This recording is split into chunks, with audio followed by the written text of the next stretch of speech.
Welcome to the Windows Computer and Technology channel. And, well, if you have installed the latest update for Windows 11, the update preview, and it comes through once again as KB5074105. Well, the preview update does a change that some have noticed, and many of you have asked me, is that okay? Is this a bug? It's not a bug. It's a way for Microsoft to help secure your PC.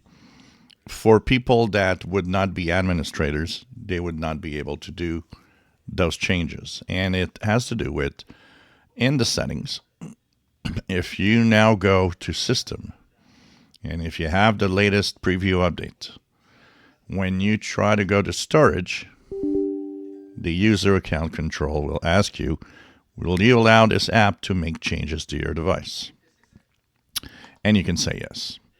So what Microsoft says is that they decided to enable the user account control so that only administrators would be allowed to access the storage area so that they could see all the details of, how much space you're using and have access to files and delete files and things like that. So this means that technically this is a security feature. And that security feature is important for that. So if somebody would be on your PC and would just be a standard user, well, you would then simply not be able to go and see anything there.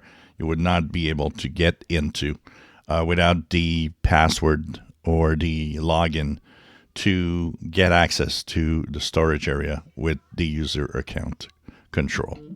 So this definitely is a new feature, not a bug, and it's to make your system more secure. So yep, storage will now require you to say yes to the user account control.